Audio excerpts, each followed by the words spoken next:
I'm gonna talk about how I pretty much got to the point of opening Spark and Thrive. I grew up in Arbor Hill with my father. I went to Philip Livingston Magnet Academy for 3 years. We used to spend our summers selling collard greens on Henry Johnson Boulevard.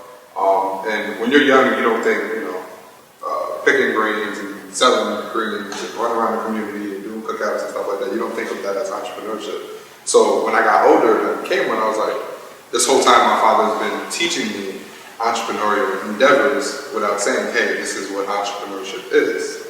So when I got older and I wanted to be an entrepreneur, it's not like I could have a conversation with my father, but I already had skills from him.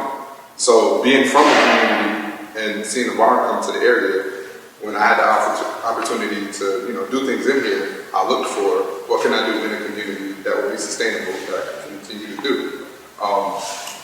If it wasn't for KP Hollow, I wouldn't actually be open in the space that I'm open in now, which is 1 block away on North Swan 3rd.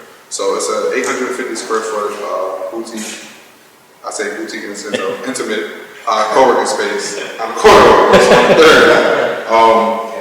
I didn't want something too big, I didn't want too small. I've done the big before, 3,200 square foot shared workspace before previously with previous partners, and it was too much overhead, and that's the barrier that a lot of people see when they start a small business. You got first month security, last month rent, and you have insurance, you have time warner cable, commercial, business class compared to residential. A lot of people don't understand the difference. Sometimes you're paying years insurance in advance. Then you got furniture, and you have all these other barriers. Starting a small business. So moving into this neighborhood, it's like, how can I lower that barrier for people who want to own a small business and don't have the resources or the money to open it?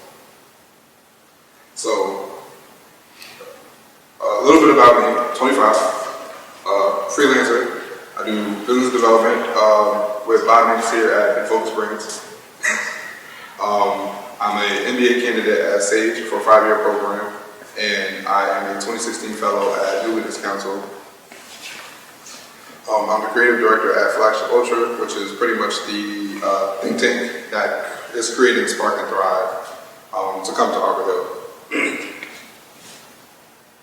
So the current status for us is we're still in development, working out agreements, how we're gonna raise money, if we're gonna give away equity, talking with investors, potential investors, how we're going to set up the membership agreements, the times that we're going to be open. Right now we're looking at a 9 a.m. to a 6 p.m.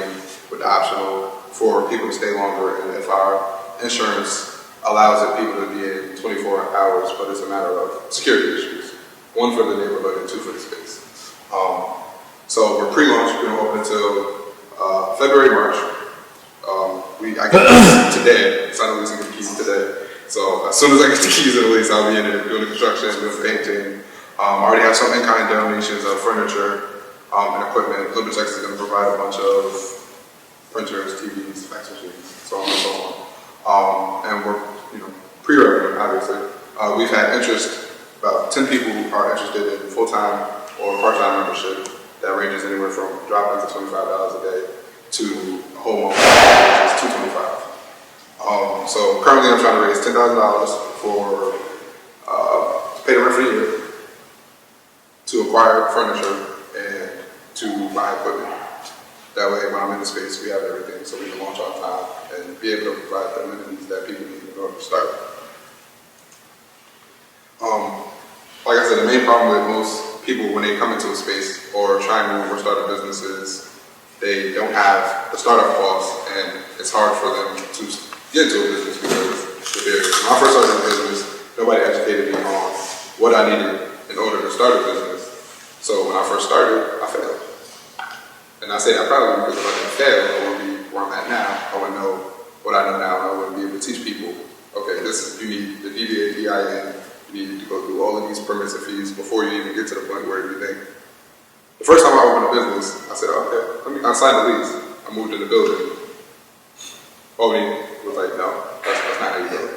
But nobody taught me that. So now that I know that, that's something I want to teach people, because there's no howtostartabusiness.com with a checklist of things to do. And then there's also a lack of community. I've been to the Beehive for co-working, and it's pretty much desks. It feels like I'm walking into an office building where everybody works for the same company, so it's more like cubicles.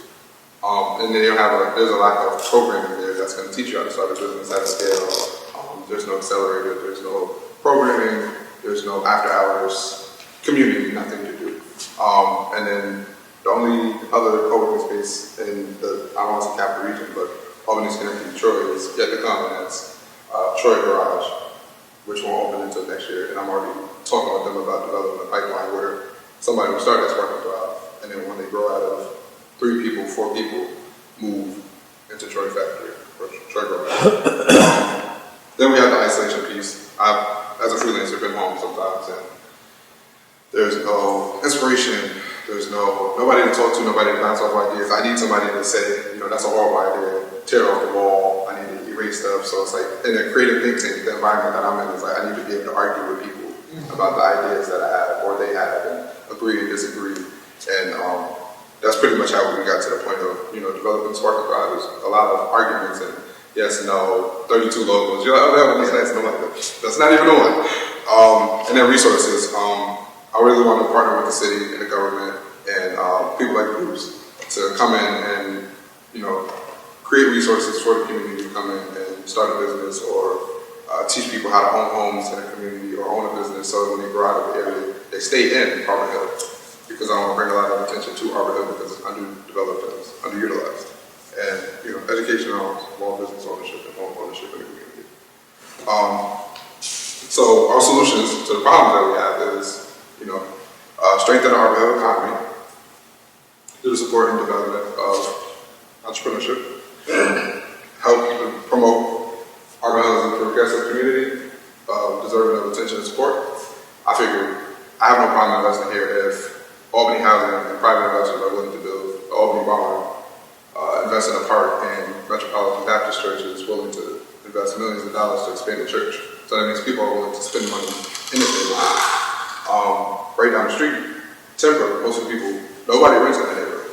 Everybody owns homes. Unless you go a little bit further down by the Palace, those are all rentals, but most of those homes in that community are owned. Albany Housing is about 60% of the block at home, and they're looking to develop the neighborhood. So it's a lot of potential here for the next 2 to 5 years. It's just untapped, and there's some interest in it, but people are scared to take the risk because of the liabilities. So I want to support the growth and sustainability of Arbor Hill by offering a space that allows people to learn, create, and grow small businesses. And unlike other co-working spaces in the area, Arbor Hill is high growth with low barrier, meaning in downtown Albany, you're not going to get not a co-working space, but you're not going to be able to move into a neighborhood and have a low barrier to entry. You're going to pay first month rent, security, the taxes down there are different, the business district is different. A lot of things different compared to Arbor Hill versus downtown Schenectady or Troy as far as opening a business. And then we have more space to grow. So if we say we grow out of the member space to 60 people, we have the ability to grow into another space owned by Albany. Once again, so I'm looking for $10,000 in-kind donations, sponsorships and investments. Looking to create 30 jobs and bring 30 jobs to the area of Arbor Hill. Whether that's going to New York City and bringing startups that have remote jobs to the area, or having people hire in the space or that move out of the space and create brick and mortar jobs. I want to hire 5 full-time employees to work at Spark and Thrive and add at least 5 members, add and maintain 5 new members a month. So at the end of the year, we've reached our goal of 60 members. That's our capacity.